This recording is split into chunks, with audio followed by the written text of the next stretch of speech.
Bueno, daros la bienvenida a todos y muchísimas gracias por estar hoy aquí. Sabéis que este es un webinar que organiza la plataforma tecnológica Planetic para la difusión y la promoción de las tecnologías de la información y la comunicación, que colaboramos directamente con la Agencia Estatal de Investigación y tenemos aquí a Marian Ferré. Este tipo de webinars lo organizamos cada 2 meses y vamos eligiendo temáticas que, bueno, pues que son de interés pues, para nuestros asociados, para la sociedad y que son también pues, información sobre tecnologías pues, para poder estar al día, conocer ejemplos prácticos, qué está pasando y qué se está haciendo en nuestro país en relación a estas tecnologías. En este caso, la tecnología o la temática escogida ha sido la inteligencia artificial generativa. Sabéis que, bueno, pues que se ha convertido en un tema de actualidad. Queremos conocer más qué se está haciendo con esta inteligencia artificial generativa, cuáles son los proyectos que se están llevando a cabo, conocer también aquellos ejemplos del uso de esta tecnología también para cualquier realización de servicios, proyectos, iniciativas que se estén llevando a cabo y cómo están afectando también a nuestro día a día. Y yo creo que para eso, bueno, pues contamos con importantes expertos. Hay que decir que en esta ocasión, además, pues hemos tenido el gran apoyo del ITI. Tenemos aquí a Francisco Ricao, que luego le daré la palabra, director de Información Estratégica e Innovación del ITI. Y luego también contaremos con Raúl Hussein, que es el director de Servicios de I+D en Inteligencia Artificial también del ITI. Y luego también con Marcelo Ortiz Sánchez, que es el Data Science de Eurecat. Pero ahora mismo le voy a pasar la palabra a Marian Ferré, de la Agencia Estatal de Investigación, que, bueno, que nos apoya siempre y que agradecemos su presencia aquí hoy. Muchísimas gracias, Marian. Muchas gracias, buenos días. La verdad que es un placer para mí acompañaros en el inicio de este webinario tan interesante sobre un tema tan candente como la inteligencia artificial generativa. Esta actividad es una más de las que realizáis desde la plataforma y quiero aprovechar, bueno, pues para reconocer la labor que estáis haciendo en el impulso de la innovación, en todos los temas nuevos que van surgiendo, en ese impulso a la colaboración público-privada, al intentar que todos los agentes de la cadena de valor estén presentes en todas las iniciativas que tienen que ver con esta materia. Además, bueno, pues esta labor divulgativa que hacéis de que todo el sector esté siempre al día de todas las nuevas tecnologías, de por dónde van las tendencias, de qué oportunidades hay también para financiación de las mismas a nivel público. Y yo creo bueno, esto es una labor que se le reconoce en la plataforma y que desde la Agencia Estatal de Investigación estamos muy satisfechos con la labor que se está haciendo desde la misma. Eh, Simplemente, bueno, pues indicaros que estamos bueno, pues, casi en el arranque del año con nuevas convocatorias, que tendremos oportunidades este año de más convocatorias de colaboración público-privada a final de año, que tenemos la convocatoria de transmisiones en colaboración con CEDETI, que también es de colaboración público-privada, que estará enfocado en unos topics determinados y que, bueno, verá la luz seguramente en el mes de mayo. Y bueno, pues todas son oportunidades para que de todas estas nuevas iniciativas, nuevas tecnologías, se presenten proyectos y podamos seguir avanzando en el camino de integrar cada vez más las nuevas tecnologías en nuestra sociedad. Y bueno, pues es un programa súper interesante y nada, pues eso, felicitaros y animaros a que sigáis en este camino y sabéis que contáis con el apoyo de la agencia en cualquier momento y cuando lo necesitéis. Muchas gracias. Muchísimas gracias a ti por siempre estar ahí y estar siempre apoyando. Y bueno, como has comentado que van a surgir también convocatorias, a lo mejor uno de nuestros próximos webinarios deberían ser sobre alguna de estas convocatorias, ¿no? Para poder informar a todos los miembros de cómo presentar proyectos, de plazos, beneficiarios, que bueno, que estará en las bases, pero siempre que se pueda contar, pues a lo mejor es más fácil de poder transmitirlo y además como estos webinars los estamos grabando y luego los publicamos en nuestra web, estarán siempre presentes para aquellas personas que no han podido participar hoy, pues que puedan informarse. Entonces, bueno, pues Pues estamos a hablaremos disposición. para quedar con vosotros. Muchísimas gracias, María.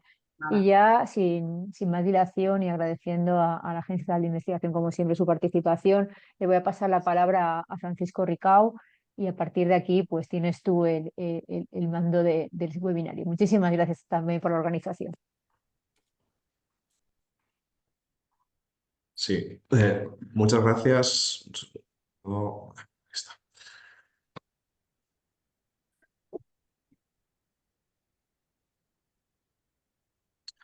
Muy bien, pues muchas gracias. Entiendo que se ve la pantalla, se me escucha bien. Perfecto. Eh, Perfectamente, sí. Gracias. En primer lugar, dar las gracias a Planetic y también a la Agencia Estatal de Investigación por invitarnos, involucrarnos en este webinar y, por supuesto, a todos los asistentes por su tiempo. Vamos a hablar del tema de moda, de cómo se conoce ahora mismo a la reina del baile, que es la inteligencia artificial generativa. Es muy probable que muchos de los asistentes al webinar este no sea ni mucho menos su primer evento, charla, jornada en relación con esta tecnología de moda. Y por eso no me gustaría empezar esta charla o esta pequeña introducción a la IA generativa previa a esos casos de éxito que después mis compañeros comentarán. No me gustaría comenzar con una definición al uso, sino dando algunas cifras, ¿no? Y en primer lugar, dar esta cifra de 517 podría ser muchas cosas, pero bueno, son los días desde que se lanzó al público ChatGPT. Puede parecer mucho, puede parecer poco, pero bueno, es apenas un año y medio. Pero en este año y medio han pasado muchísimas cosas, ¿no? Y con toda probabilidad, cuando dentro de unas décadas o dentro de unos años estudiemos esta época, pues estaremos, se analizará como pues como una de las épocas más interesantes tecnológicamente hablando, donde se marcaron hitos importantes, ¿no? Que han a su vez determinado el futuro de la tecnología, ¿no? De hecho, en ese mes de noviembre de 2022, cuando salió al público ChatGPT y además de manera gratuita, pues nos gusta decir, ¿no? Que el genio salió de la lámpara, la IA generativa ya había llegado. La popularidad de un sistema como ChatGPT sorprendió hasta sus propios fabricantes, hasta la propia OpenAI, ya que durante los 5 primeros días alcanzó pues 1 millón de usuarios, ¿no? Lo que en realidad a otras grandes plataformas pues les costó mucho más, ¿no? Como se puede apreciar en la gráfica. En realidad, ¿qué es lo que nos sedujo o por qué? ¿Cuáles son los motivos de esta grandísima popularidad de una aplicación como ChatGPT? Pues primero porque nos cambió la manera, ¿no? En la que interactuábamos con la tecnología. Para la mayoría de usuarios fue el primer contacto consciente con la inteligencia artificial, ¿vale? Fue la primera vez que tuvimos la sensación de que estábamos hablando con un sistema inteligente.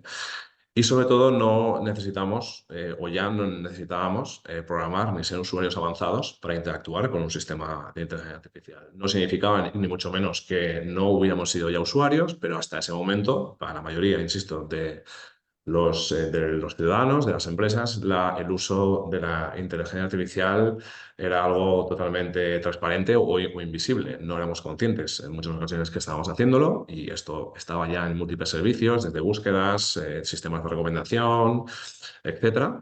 Pero lo que cambiaba ahora mismo era que con la aparición de aplicaciones como ChatGPT y la evolución de la IA generativa, el cambio significativo era que ya con nuestro propio lenguaje, es decir, a través del diálogo, éramos capaces de interactuar con las máquinas, ¿no? Estas interfaces conversacionales que poco a poco lo están cambiando todo.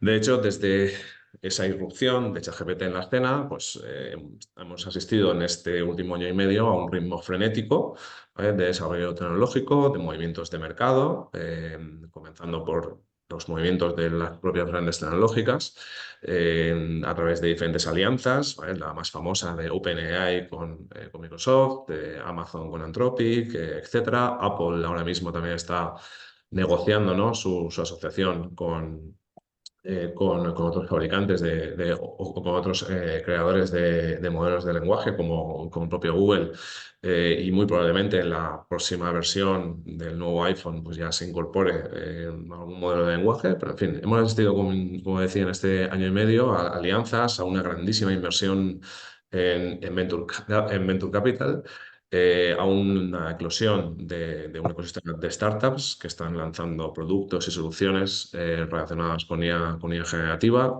Los modelos de lenguaje van mejorando, cada vez son más grandes. Además, está apareciendo una tendencia importante de modelos de código abierto, ¿vale? Que están llegando también a ser muy competitivos en el mercado y que también abren nuevas posibilidades para las empresas.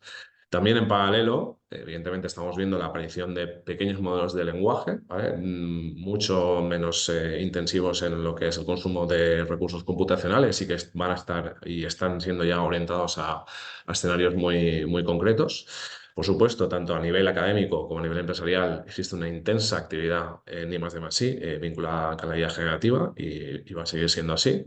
Y sobre todo en este año y medio hemos asistido a que estas aplicaciones de IA generativa de uso común pues ya aceptaban o que estos modelos ya, digamos, su evolución nos llevaba hacia la multimodalidad. Es decir, ya no solo necesitamos una instrucción o un prompt para interactuar con este sistema, sino que ya podemos hacerlo a través de imágenes o de audio, ¿no? Y sobre todo también las ventanas de contexto, es decir, la memoria o la cantidad de texto medido en tokens que podemos introducir en nuestros prompts, pues es cada vez mayor, lo cual abre pues, nuevos escenarios de uso, algunos de los cuales pues, veremos en las siguientes exposiciones. En definitiva, 2023 pues, ha sido el año del hype, el hype de la IA generativa, muchísima expectación respecto de posibilidades y copando muchísimos titulares bueno, que han generado pues, bastante ruido, ¿no? Desde promesas en el aumento del Producto Interior Bruto global, el cómo puede afectar a más de o al 40% de los empleos, según el Fondo Monetario Internacional, bueno, y también incrementos de productividad de un 66%, ¿no? En este punto álgido de hype, pues bueno, pues muy probablemente 2024 está siendo un año de consolidación y lo que a finales de 2022 y durante principios de 2023 parecía como un gran tsunami o un gran cambio disruptivo en todo el tema de la IA generativa, pues ahora estamos asistiendo a que su ritmo y evolución es imparable, pero en vez de un tsunami, pues bueno, estamos hablando ya más de un riego por inundación, donde poco a poco pues esta tecnología va mejorando y va permeando en diferentes áreas de gestión. Pero bueno, su implantación está siendo gradual. Por distinguir entre IA analítica tradicional o IA generativa, que ya estamos todos muy familiarizados con este término, simplemente un par de apuntes. Estamos hablando hoy de IA generativa, es decir, son modelos generativos capaces de crear contenido nuevo y original a partir de patrones aprendidos en datos existentes, ¿vale? Esto lo diferencia respecto de la IA tradicional y hay que poner muy entre comillas lo de tradicional porque estábamos habituados a desarrollar modelos de inteligencia artificial que, bueno, que nos ayudaban a categorizar, a ordenar o a hacer predicciones, ¿vale? Y aquí estaban desde los sistemas de detección de spam en el correo electrónico, como insisto, hasta los sistemas de recomendación o cualquier otro sistema relacionado con finanzas, es decir, la IA hasta el momento como la habíamos conocido. Ese es el cambio sustancial. Y bueno, entonces nos encontramos ahora mismo con un panorama de aplicaciones muy amplio, ¿vale? Que podemos catalogar en función de los tipos de datos o el proceso con el que trabajan, ¿no? O sea, herramientas capaces de generar texto, herramientas capaces de generar imagen, vídeo, audio y también asistentes a la búsqueda. En la diapositiva bueno, hemos indicado algunas de las principales, no es un listado exhaustivo ni mucho menos, pero lo importante es que no solo es la parte de generación, sino en el caso del texto es el resumen, es el análisis, en el caso de la imagen es por supuesto la generación, pero también la edición avanzada o la generación de imagen a partir de otra imagen o escenarios partiendo de un sketch, generar una imagen original. En el vídeo pues, lo mismo, que en el audio estamos asistiendo ya a las primeras amenazas de los deepfakes, ¿no? O con la capacidad que tienen ya estos modelos para clonar la voz, ¿no? Con una muestra muy pequeña de segundos. Y después la búsqueda, ¿no? Que está también asistiendo a un cambio de paradigma de la búsqueda tradicional, donde en función de las palabras clave obteníamos una serie de resultados con enlaces, pues nos encontramos que gracias a la IA generativa y a través de sistemas RAG, que después veremos qué son y en qué consisten, pues muchos buscadores ya están ofreciendo directamente una respuesta basada en fuentes de la web abierta, ¿no? Que esto evidentemente es un cambio muy importante. Respecto de dónde podemos decir que de manera mayoritaria se está aplicando esta tecnología, pues es difícil, ¿no? Es difícil hacer o no hay una encuesta reciente, ¿no? Y de un alcance, digamos, global que nos permita tener una foto realista, pero bueno, los diferentes informes que se han publicado últimamente apuntan hacia departamentos de IT, ¿vale? Y tienes toda su lógica respecto, por ejemplo, de las herramientas de generación de código, ¿vale? Que fueron las primeras en llegar antes de ChatGPT incluso. Y después hay un par de procesos, de departamentos, especialmente que el de marketing y ventas, que es donde parece, ¿no? que realmente está encontrando de manera más inmediata en aplicación la IA generativa y sobre todo donde vemos que herramientas que existen actualmente ya pueden pues eso, automatizar la generación de contenido para ventas, redes sociales, etcétera. Incluso ya hay aplicaciones específicas para ello, ¿no? Pero, por supuesto, la IA generativa también tiene o sea, también tiene riesgos y también tiene limitaciones que hay que tener en cuenta, ¿no? Es decir, que exista ya una serie de soluciones maduras en el mercado no significa que sean perfectas, ni que sean infalibles, ni que partiendo de los modelos que puedan explotar podamos generar otras aplicaciones que no requieren, digamos, pues tener en cuenta ninguna de sus limitaciones, ¿no?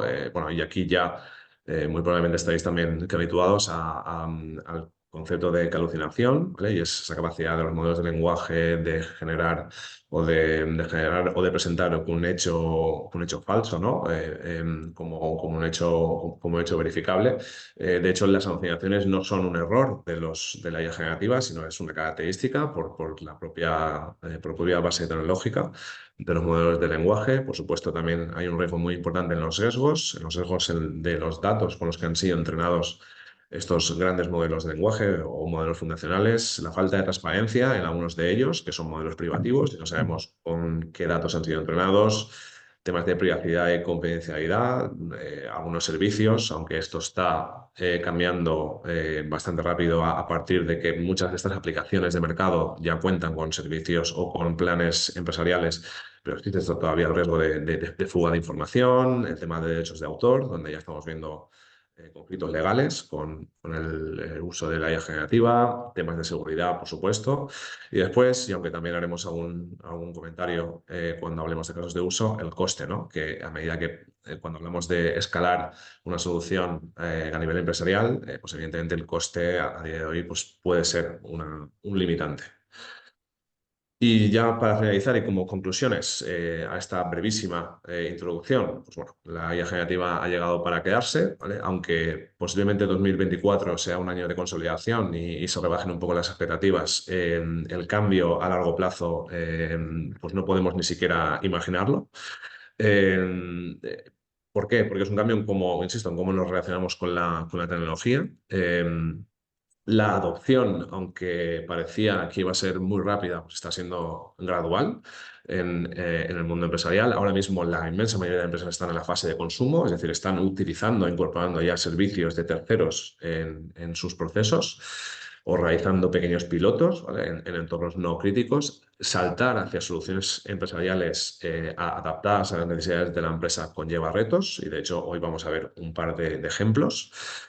Y al final la clave está en la formación de personal, ¿vale? No la formación en herramientas concretas, que también, sino la formación en entender cómo funcionan estas tecnologías, sobre todo cómo poder aprovecharlas al máximo. Y en ese sentido, el saber promptear, como se suele decir, ¿no? O el saber conversar correctamente con estas herramientas es clave, ¿no? Y sobre todo también es estrategia. Es necesario identificar casos de uso de impacto en el negocio y priorizarlos, ¿no?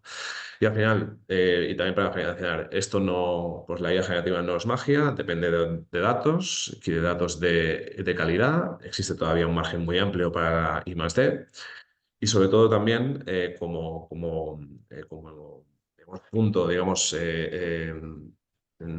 importante de la predicción de la IA generativa es que habilita a la IA, entre comillas, tradicional porque ha levantado o ha eliminado muchas de las barreras que teníamos ante diferentes clientes para adoptar la inteligencia artificial, como podía ser pues, el etiquetado de datos o la falta de datos en sí mismo, ¿no?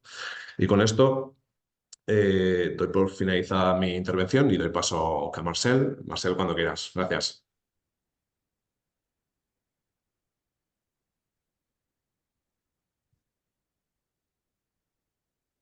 Buenas, gracias por la introducción.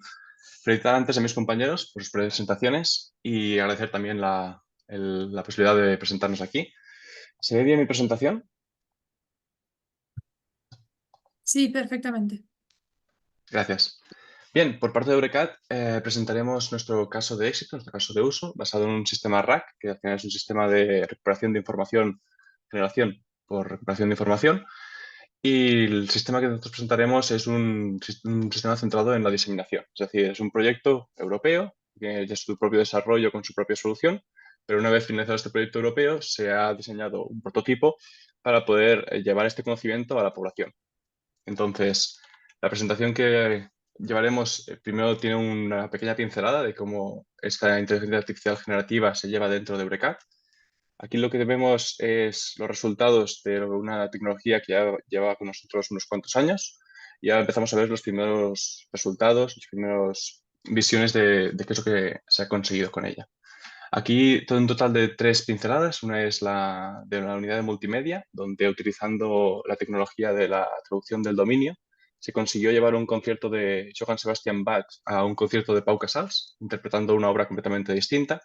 Esto es un ejemplo de inteligencia artificial generativa, concretamente las Generative Adversarial Networks, las cuales consiguen convertir un vídeo y sonido a otro vídeo en base a un sonido distinto al original. Entonces, aquí dejaremos el vídeo funcionando para que podáis ver la transformación.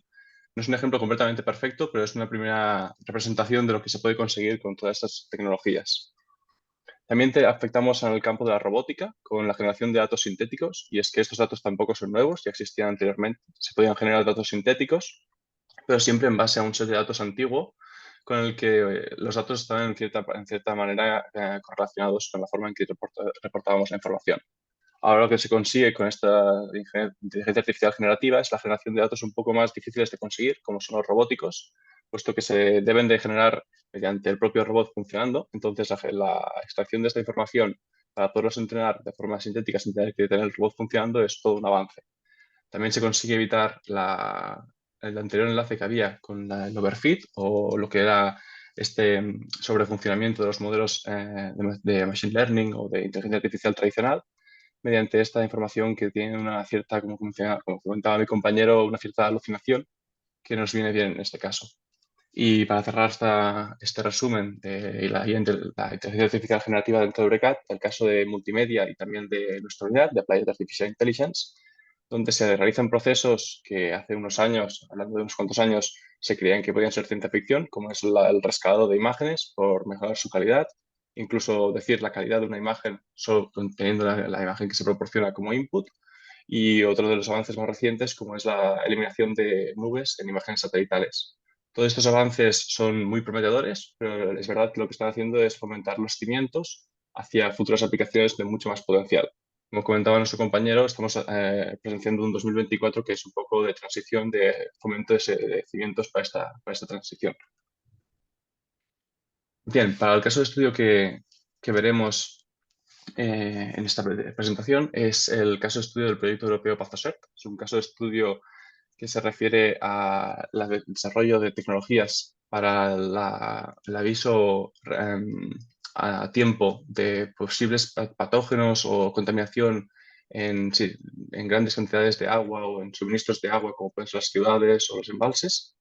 Y la base de este proyecto es avisar a tiempo para poder hacer actuaciones de emergencia. Es decir, si aparece una bacteria como puede ser el E. coli en un gran embalse, intentar avisar cuanto antes o detectarlo cuanto antes posible para que no llegue a los sistemas de suministro de la propia ciudad.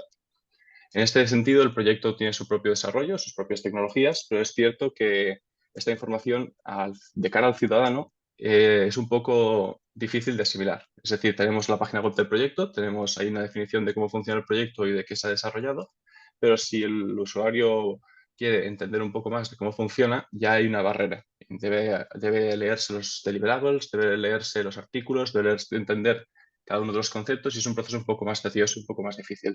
Por lo tanto, existe una brecha de información para los proyectos europeos y el ciudadano de a pie. Este sistema RAG lo que hace es generar una base de conocimiento. En este caso, son un conjunto de 200 artículos científicos relacionados por estado del arte con el proyecto y los transforma en una base de datos de conocimiento, la cual luego el usuario puede acceder a ella utilizando el lenguaje natural, haciendo preguntas como realizaremos una conversación normal y corriente. Entonces, es cierto que el sistema que realiza esto utiliza el LLM por detrás, pero veremos su funcionamiento un poco más al detalle. De aquí cabe destacar un total de 3 componentes. Uno es el Embedding Model, el otro el Similarity Search Engine y el último ya es el Hosted LLM. El primero de ellos, el Embedding Model, que es un modelo de embedido. Esto lo que hace es convierte los strings, por decirlo así, los caracteres, las palabras, los convierte en números, en vectores numéricos. Esto lo que hace es una transformación mucho más fácil luego de poder asimilar para poder realizar comparaciones. Digamos el caso del Similarity Search Engine. Una vez nosotros realizamos nuestra pregunta, esta transcurre dentro del flujo del programa, se transforma también en números y se compara junto con el conocimiento que tenemos de los artículos. De aquí se extrae lo que se conoce como una solución, que es un conjunto de contexto relacionado con nuestra pregunta. Y esto es lo que se le proporciona el LLM. Al final, la traducción de todo este proceso que comento es básicamente un prompt muy grande al LLM que le dice, tengo esta pregunta, este es mi conocimiento, dentro del conocimiento existe una respuesta para mi pregunta y eso es lo que el LLM se encarga de responder mediante la IA generativa. Esa solución finalmente se proporciona al usuario y el usuario entonces puede conversar y entender un poco más cómo funciona el proyecto o qué bases funcionan. Por ejemplo, si quiero preguntarle cuál es el efecto más común de contaminación en los sistemas de transmisión de agua dentro de las ciudades, me podría dar una cierta aproximación o información al respecto sobre estudios en ello. Entonces, aquí destacar que tenemos 2 puntos cruciales, que son estas exclamaciones que vemos en el sistema, que son los data filterings. Estos data filterings lo que hacen es encargarse de que la información llega correctamente al usuario y no contiene información no deseada. Información no deseada como pueden ser palabras que no corresponden al uso, palabras que pueden ser peligrosas para el usuario, etc. Entonces, estos sistemas se aplican en 2 puntos. Uno es en la extracción de la información de las fuentes. Por decirlo así, los artículos pueden contener estas informaciones. Es mejor eliminarlas antes de proporcionarlas al LLM. Y luego en un segundo punto, que es después de la respuesta de nuestro modelo. Porque sí que es verdad que esos modelos, como bien decíamos, pueden alucinar y por tanto se debe controlar sus outputs para que llegue la información al usuario que a nosotros nos interesa. Ahora vamos a ver una pequeña demostración de cómo funciona este sistema. Es un prototipo que tenemos desplegado actualmente y es verdad que utilizaremos un ejemplo al uso. Lo único que la respuesta que devolverá es completamente distinta a la que nosotros entendemos como posible respuesta. Aquí la que le vamos a preguntar es cuál es el trigger más común en una contaminación dentro del sistema de agua. Y la gracia de esta pregunta es que no tiene la respuesta. Aún y teniendo esos 200 papers, no tiene una referencia exacta de cuál es la más común. Entonces, esto da lugar a alucinación, pero debe de controlarse y debe poder procesarse. En este caso, leeremos un poco la respuesta por encima. Nos dice que hay muchas posibilidades de causas de contaminación de emergencias, en la identificación preventiva es lo más importante en estos casos. Como nos dice que no tiene una respuesta clara al uso, pero nos sugiere ya una solución, que sería hacer una medición o tener un control muy pautado de todos estos sistemas de agua. Al final lo que está diciendo este sistema RAG es, no tengo una solución, así es como se debería solucionar. Y lo más curioso de esto es que la forma en que dice que se soluciona es justamente la que se ha aplicado en Pathosep. Son sistemas de medida de sensores para poder detectar la calidad del agua.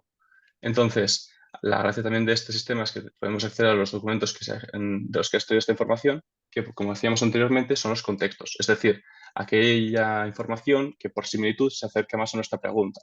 Y entonces el usuario podría seguir indagando estos documentos, extraer su nombre y poder seguir investigando si es necesario o realizar preguntas sobre estos contextos. Entonces, volviendo a la aplicación, ahora que sabemos cómo funciona este sistema RAG, es un buen momento para decir que este RAG también se le conoce como RAG naif o RAG ingenuo. Y esto es porque el conocimiento que él tiene es un conocimiento muy limitado. Solo tiene conocimiento de cómo tratar el agua en estos casos o qué tratamientos o problemas puede haber en el agua. El siguiente paso, y ya hemos visto los indicios de cómo estaba la inteligencia artificial hasta el momento, hemos visto cómo la tenemos ahora y ahora el siguiente paso. El siguiente paso es escalar hacia una plataforma de conocimiento o una plataforma de servicios, y la cual incorpora este RAG que veríamos dentro de este módulo aquí en el centro, el Query Treatment Module, y luego también teníamos otros 2 macromódulos que sería el RAM y el Hosted LLM. El módulo del medio funciona como el que entendíamos hasta el momento y los laterales, el RAM funciona extrayendo contextos Puede estar el contexto del water treatment, puede estar el contexto de mantenimiento y de policies. Un ejemplo podría ser, soy una depuradora, quiero entender cómo tratar el agua, pero también quiero entender que si algo falla o algún sistema falla o un reporte no es correcto, quiero entender qué mantenimiento debo aplicar o qué políticas puedo incumplir si esto falla. Entonces necesitas más conocimientos. Un sistema RAG naif podría llegar a alucinar si le preguntamos sobre cómo mantener una máquina en base a un problema que está viendo en el agua. Entonces, esta sería la forma de poder gestionar este problema. Y de igual forma, ya que se gestiona diferentes contextos, se pueden gestionar distintos modelos. Como podría ser, en nuestro caso, estamos utilizando un Mistral, pero podríamos cambiar a un Llama o incluso al nuevo Phi 3 para un sistema embedido más a pequeño tamaño, o crear nuestro propio modelo, un modelo fine-tuned, como podría ser un modelo de water quality, que podría basarse en un modelo base, como podría ser Mistral, y le modificamos el output para que pudiera acceder o proporcionar la información de una forma concreta. Por ejemplo, si estamos tratando de mantenimiento, que nos diga pues, en un formato concreto la máquina sobre la que se debe actuar, el procedimiento y el output esperado. Eso sería un formato de modelo tuneado. Y finalmente comentar que todo está guardado dentro de un query answer logger, que lo que haría sería cada una de las preguntas guardarlas para que los usuarios puedan acceder a ellas. Es importante comentar que esta solución es una solución que se desplegaría en el cliente, es decir, la idea de todo esto es que el cliente disponga de esto como su propio fuente de conocimiento y su propia plataforma, haciendo que los datos siempre sean suyos y no deba depender de nosotros para que estos datos estén transfiriendo de un lugar a otro, manteniendo la seguridad del sistema. Entonces, este sería el resumen del caso de éxito de Eurecat que tenemos. Si luego nos veremos en la sección de preguntas si hay alguna en concreta y cedo la palabra a mis compañeros.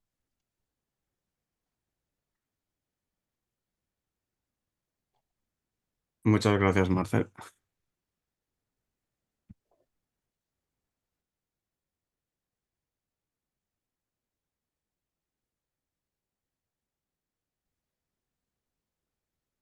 Buenos días a todos, muchas gracias por la asistencia. De nuevo, tratar de traer una experiencia de proyecto, en este caso un proyecto con la empresa Bragmanic, sobre los diferentes retos de I+D en IA generativa. Bueno, primero presentaros a Bragmanic, que es una empresa que trabaja en marketing de influencia. Básicamente han desarrollado una herramienta muy potente que recoge información en diferentes redes sociales, contenidos digitales en términos generales de influencers, y lo que tratan de hacer es acercar a las marcas el marketing de influencia, es decir, tratar de descubrir qué influencers son los que pueden ser de mayor valor a las campañas de publicidad de las distintas marcas. Monitorizar sus campañas, sus publicaciones y también habilitar y formar a los influencers para que realicen las campañas de mayor impacto posible, ¿no? Entonces, ellos en este proyecto lo que perseguían es generar una tecnología basada en IA generativa que les acercara a funcionalidades que ya disponían, pero con mayor potencia, ¿no? Principalmente porque tenían un reto a través de los cuales debían de categorizar las publicaciones y describir los distintos contenidos digitales que los influencers estaban generando en las distintas redes sociales. Y para ello lo que nos solicitaron en el proyecto fue investigar el estado del arte de los grandes modelos, tanto del lenguaje de visión como los multimodales, para descubrir cuáles de ellos podrían realizar la tarea, ¿no?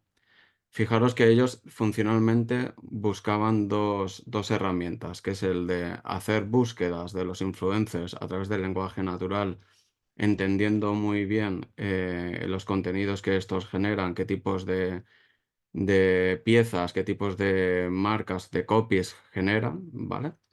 Y también poder recomendar campañas, en las campañas poder recomendar otros contenidos digitales, ¿no? Entonces, en este sentido, al igual que Marcel y Eurecat, este proyecto se enmarca dentro de lo que serían las soluciones RAG, ¿no? Al final, una solución RAG lo que nos permiten es el de poder aumentar y mejorar tanto la entrada, y preparar la entrada y mejorar la salida de un gran modelo, ya sea del lenguaje o de visión o lo que fuera, ¿no?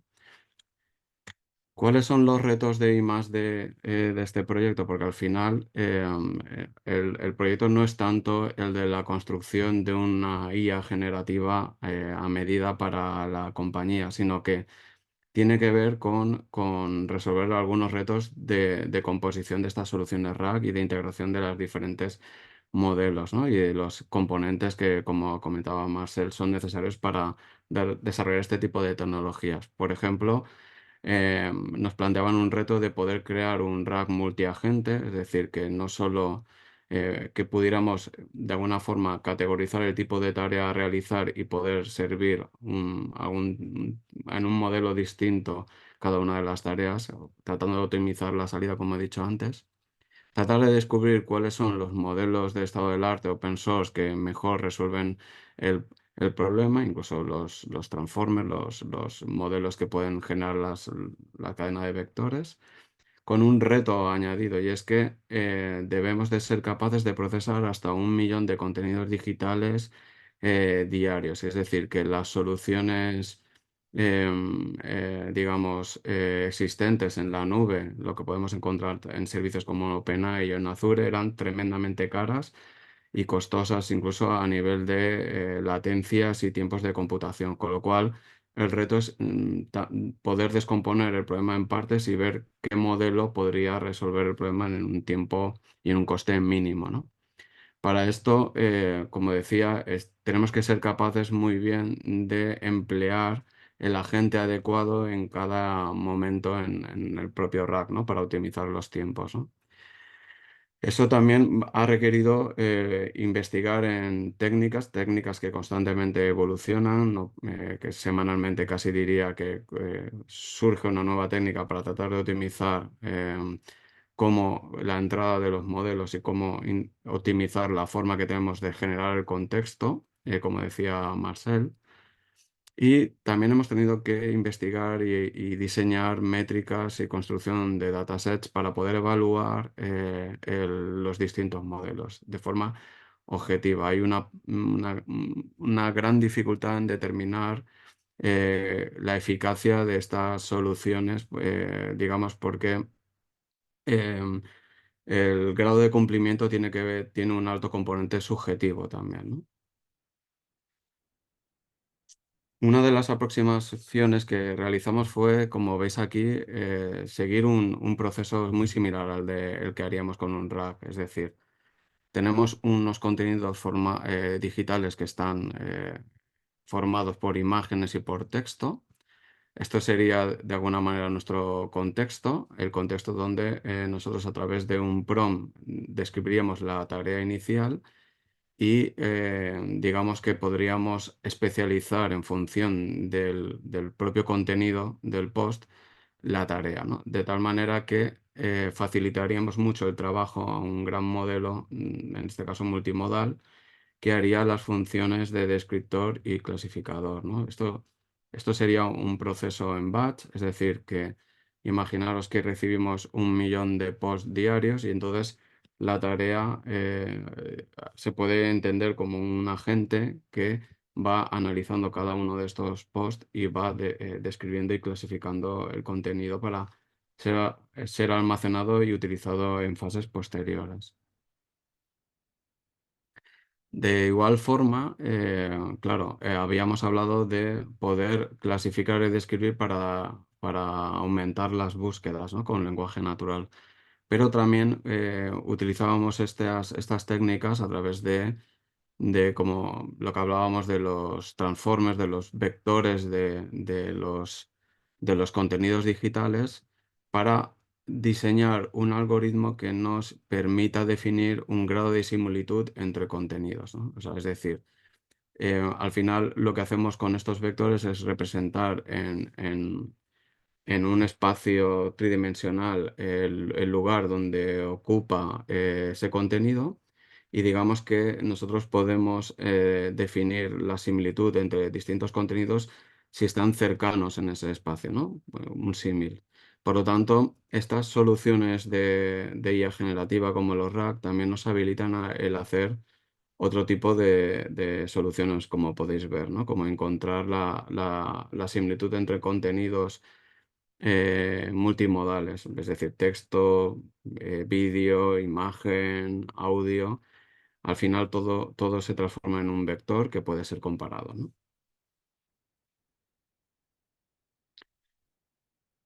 En cuanto a ejemplo, esto es un proyecto que a día de hoy sigue en desarrollo. Estamos en una fase de prototipado y una de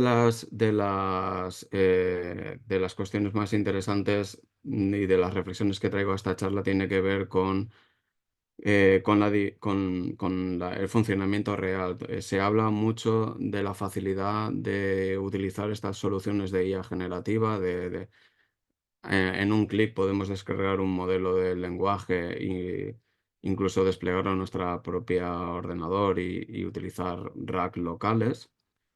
Pero los retos que nos encontramos a día de hoy en las compañías son retos que no son fáciles de solucionar, como decía, cuando traemos a un gran volumen de información que tenemos que procesar. Pero no solo eso, sino tratar de procesar otro tipo de contenidos como pueden ser vídeos, ¿no? Como en este caso tendríamos que ser capaces de escribir y clasificar con un modelo multimodal un vídeo de TikTok, ¿no? Entonces, uno de los retos que nos enfrentábamos era si somos capaces de hacerlo con imágenes, cómo determinar el frame del vídeo que representa con mayor eficacia el contenido del vídeo, ¿no? O si son un conjunto de ellos y si somos capaces de emplear estas técnicas para no solo describir imágenes, sino también vídeos. Incluso llevando a cabo experimentos como el de incorporar el audio del propio vídeo convirtiéndolo a texto como parte de la propia descripción del vídeo, ¿no? Y entonces, en definitiva, hay mucho por hacer.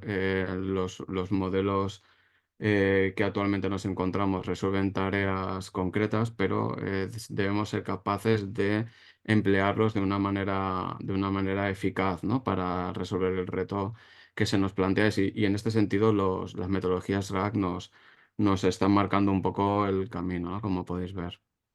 Claro, ¿cómo evaluar, ¿no? ¿Cómo evaluar la eficacia de estos modelos, ¿no? Como aquí podéis ver, hay una diferencia significativa entre el etiquetado, la clasificación que en este caso hace el personal de Bragmanic respecto a las imágenes, ¿no? Es decir, somos capaces de contrastar la eficacia del modelo comparando la clase a la cual hace referencia bien el personal de Bragmanic o bien el modelo. Pero fijaros, los modelos a veces realizan bien su tarea, pero no es precisa. Por ejemplo, como podéis ver aquí, clasifica en ámbitos muy similares a lo que plantea, por ejemplo, la moda, pero no es capaz de tener un contexto adecuado para poder afinar en la subcategoría, por así decirlo, ¿no?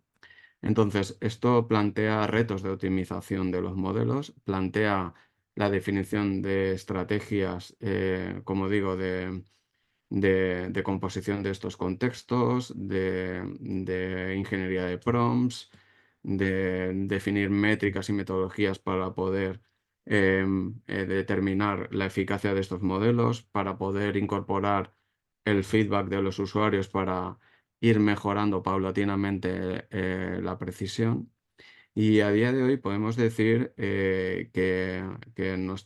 sea, el punto en el cual se encuentra el desarrollo del proyecto, a día de hoy nuestros modelos cometen menos errores que incluso las personas, ¿no? Los trabajadores de Brandmanic. Esto es porque y os invito a que hagáis un poco el ejercicio de clasificar las imágenes que estáis viendo. Es decir, al final una persona realiza una acción subjetiva sobre qué está describiendo la imagen, ¿no? Y hacemos una interpretación y esa interpretación a veces puede ser incorrecta, ¿no? Pues a día de hoy podemos afirmar que en la tarea de clasificar contenidos en las clases y subcategorías que nos planteaba Bragmanic, los grandes modelos multimodales están cometiendo menos errores, ¿no? Con lo cual estamos de enhorabuena y un poco nos valida en el que hay mucho trabajo antes incluso de llegar al fine-tuneo de los modelos, al reentrenamiento de los modelos. Hay muchas opciones, muchas técnicas que explorar, tanto desde el punto de vista de eficacia como de coste de cómputo y del coste económico que plantea el desarrollo de este tipo de tecnologías. Y hasta aquí mi presentación.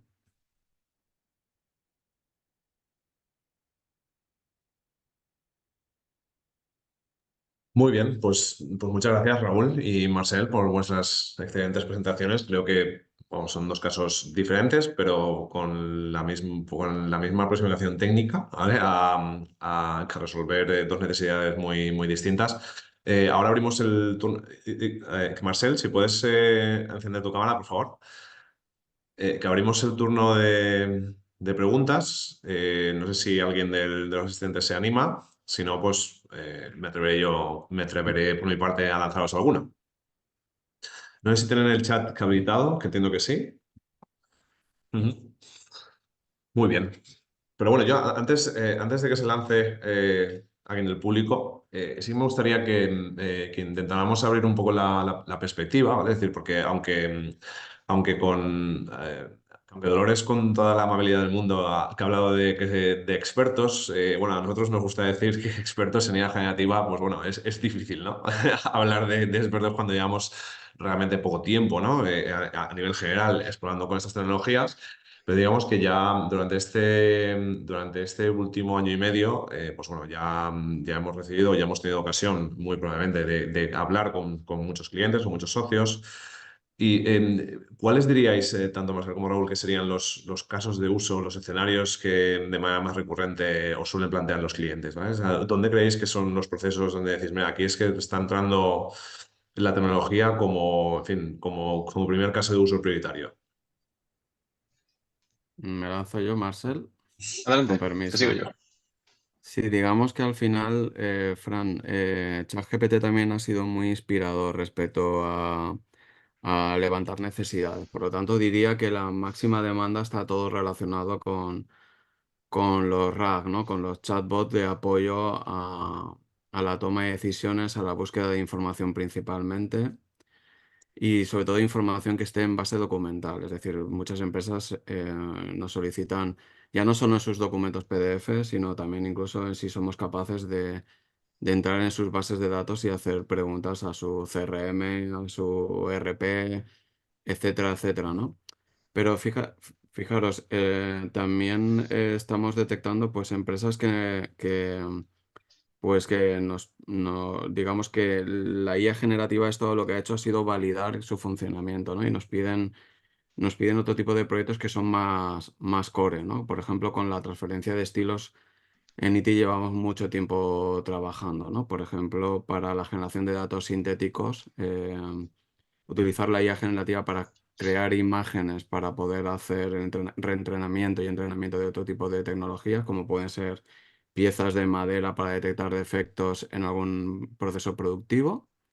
Y luego también hemos trabajado en la generación de documentos falsos para sistemas de ciberseguridad. Por ejemplo, en este caso, documentos de identidad. Por ejemplo, tenemos una gran base de documentos reales, pero tenemos pocos datos relacionados con distintas formas de atacar, por ejemplo, a los sistemas de verificación de los documentos.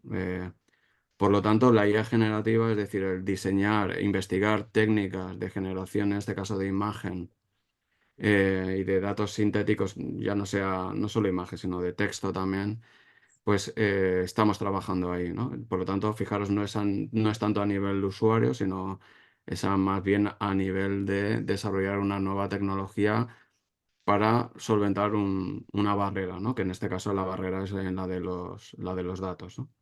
Justo, sí, justo Raúl. De hecho, esto entronca con, bueno, una de las conclusiones que apuntaba, ¿no? Es decir, la IA generativa habilita a la IA, digamos, tradicional, ¿no? Porque derriba alguna de sus barreras y sobre todo esto último que has dicho, yo creo que importante también para ver un poco la trascendencia de esta tendencia, ¿no? O sea, que estamos habituados a pensar en IA generativa como solución final para el usuario, pero evidentemente los modelos de lenguaje o los modelos multimodales pueden estar en etapas intermedias dentro de un sistema de inteligencia artificial más complejo, ¿no? Con ejemplos como los que has comentado que serían de aplicación más inmediata, sobre todo en la parte de generación de Sí, datos científicos. eso es. Yo creo que, y un poco ya para terminar como resumen, es que ha validado una estrategia sobre todo la estrategia de la transferencia de conocimiento de los modelos fundacionales.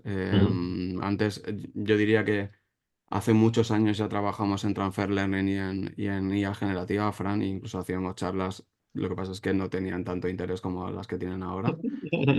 Lo que ha hecho ha sido, nos ha hecho creer más en esto. Incluso, por ejemplo, ahora están proliferando los modelos fundacionales de series temporales, entrenados con billones de series temporales para ayudar a hacer forecasting y hacer detección de anomalías en series temporales. Con lo cual, como digo, es valida y atrae la inversión, ¿no? Con lo cual, estamos en una buena época. Sí, Marcel. No, además, solo añadir que es cierto, los sistemas al final RAG y el uso de los LLMs para trabajar con los datos de las empresas es actualmente lo que más se pide.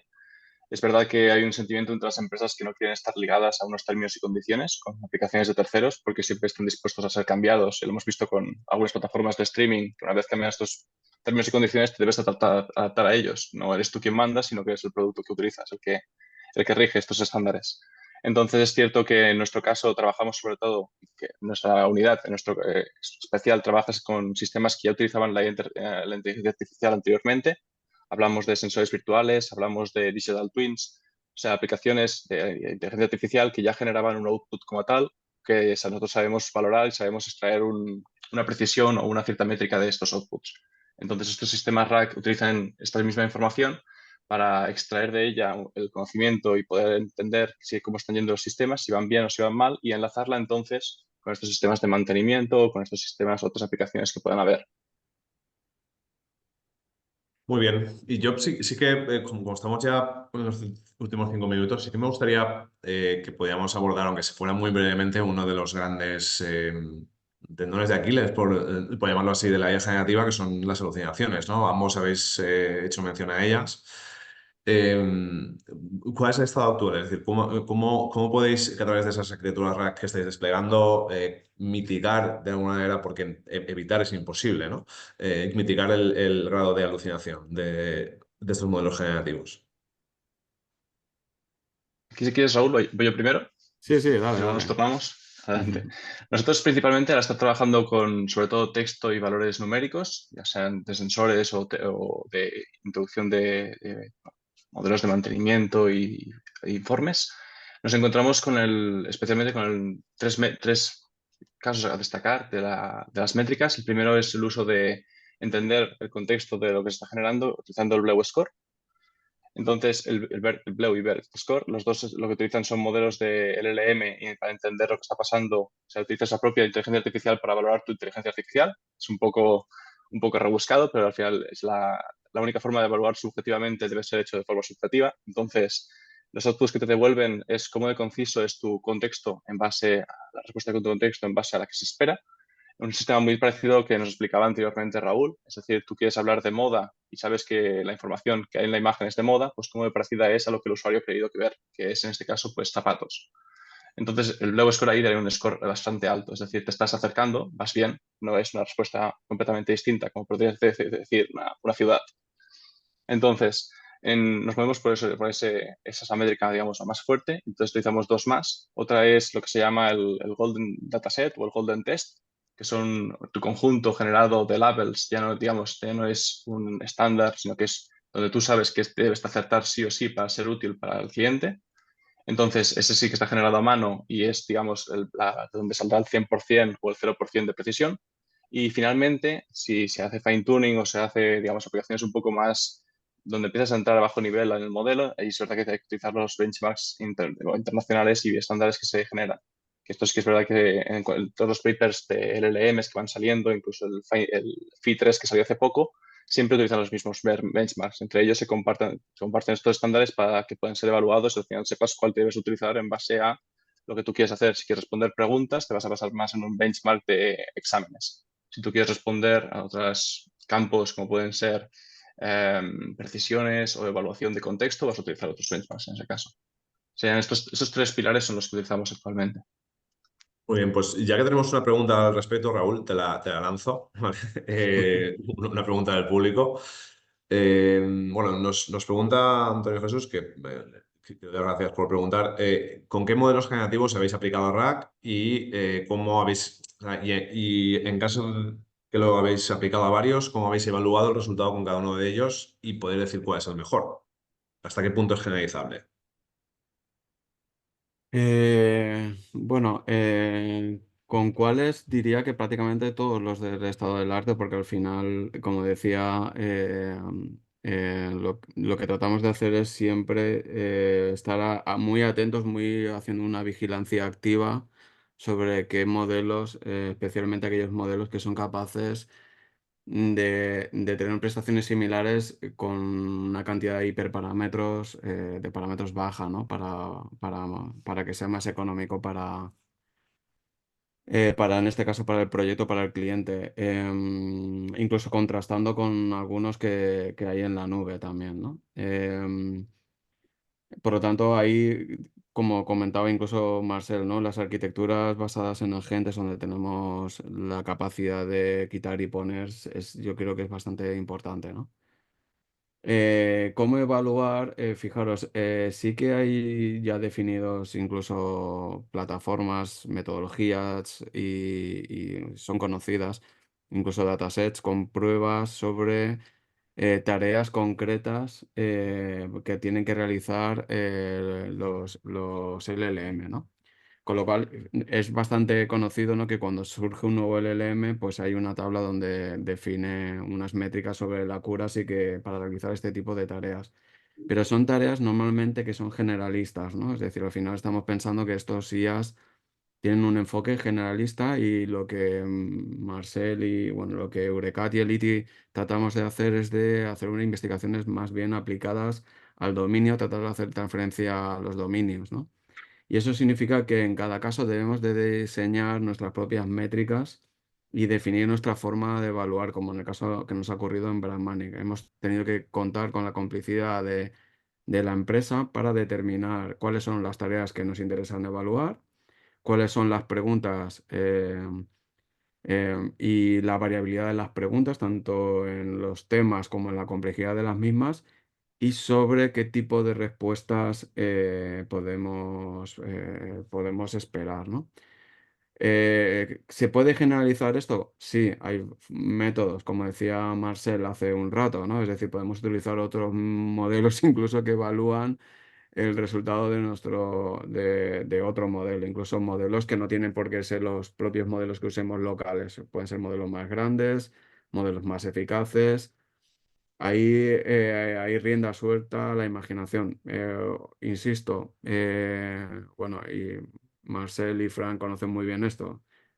La semana que viene sale un nuevo método. Eso es. Entonces hay que estar muy atentos a esto y aprender, aprender. Afortunadamente tenemos una comunidad científica rica, generosa, donde no paran de publicar, de contribuir, ya no solo porque un método pueda ser eficaz para nosotros, sino que nos puede inspirar el desarrollar otros tantos. Por lo tanto, yo creo que hoy en día ya se dan las herramientas para construir cada vez más soluciones RAG eficaces, pero bueno, no estamos sujetos a las alucinaciones, o sea, no podemos evitar las alucinaciones, sobre todo cuando a veces el propio sistema lo que adolece es de la información de la cual está relacionado con lo que se pregunta, ¿no? Es decir, con lo cual el modelo tiende a alucinar. Lo que tenemos que hacer ahora, y es un dominio de investigación, es el poder detectar alucinaciones incluso. O sea, entonces ahí eso todavía estamos aprendiendo. Bueno, Muy bien, muchas gracias puedo- por esta respuesta. no sé si puedo ¿Sí? tomar. Claro, también he sido yo el que he hecho la pregunta, también lo he puesto ahí, pero bueno, agradeceros a todos que compartáis la información así de esta forma y tal. Y la pregunta concreta va sobre todo porque Bueno, yo también he probado el RAS con algunos sistemas y vosotros me decís que lo habéis aplicado a casi todos los estados del arte. Está claro que obviamente en el momento en el que sacas del contexto de la información que tú le das al Retrieval System, pues obviamente te va a tender a alucinar, porque pierde ese contexto y vamos a basarnos prácticamente sobre el LLM. Pero en el caso concreto donde tú intentas que toda la información esté contenida en el RAS, ¿qué LLM comercial incluso o que tengáis propio se ha adaptado de forma, digamos, mejor a los resultados que estáis proponiendo? Es que fíjate, el LLM al final compone la salida. A veces lo que tú tienes que hacer es trabajar en cómo recuperar la información para generar el contexto. Por lo tanto, no es tanto el que el LLM, sino es qué retriever estás utilizando, qué inteligente es y qué capacidad tienes tú para componer el contexto. El contexto es la clave aquí. Entonces, ¿qué ocurre? Que incluso están ya saliendo metodologías, herramientas y webinars relacionados con explorar, hacer análisis exploratorio sobre los vectorizadores para poder, por ejemplo, saber si una pregunta, o sea, si existen, imagínate, muchos chunks, muchos documentos que están relacionados con la pregunta del usuario. Con lo cual, fíjate, hay una pequeña maraña de información y es muy difícil que el retriever lo tiene más difícil, digamos, de resolver la pregunta. ¿Sabéis? Sobre todo, por ejemplo, ocurre cuando muchos documentos de una compañía hablan de lo mismo, ¿no? Por ejemplo, nos pasa a nosotros en ITI. Si nosotros tenemos muchos informes de IA generativa, a veces a una pregunta concreta sobre un proyecto de IA generativa puede llevar a un mal retriever, o sea, una mala generación del contexto. Con lo cual, fijaros, por eso la eficacia de estas soluciones no tiene que ver con utilizar el último y flamante modelo del LM para resolver tareas generalistas, sino en una estrategia para hacer un buen generación de contexto, detección de alucinaciones, refinamiento, etc, etc. Sí, yo por complementar nada, simplemente porque también ha sido una coincidencia con pruebas internas que hemos hecho y también algunas con clientes, que Marcel apuntaba al uso de algunos modelos como Pi3, también como Mixtral. Nosotros también dentro de ITIC que hemos probado Mixtral con buenos resultados. Sí, Mistral muy Dentro, bueno, sí. dentro de los benchmarks actuales, no, digamos, se acerca ya a GPT-4 y ya digo, para las pruebas concretas que hemos hecho con RACs sobre base de datos documentales, para temas de cuenta de datos, funciona muy bien. Y ya solo digamos, Llama 3, cuidado, Fran, Sí, Llama también, 3 también. acaba de salir y ya está superando todas nuestras pruebas. Os lo comento porque la semana que viene puede salir un mejor modelo, pero insisto en el retriever, en el contexto. No sé si Marcel estará de acuerdo conmigo, pero tiene que ser la conjunción de ambos dos. Sí, sí. Nosotros en el... Oh, disculpa. Nosotros en No, el sí, caso del...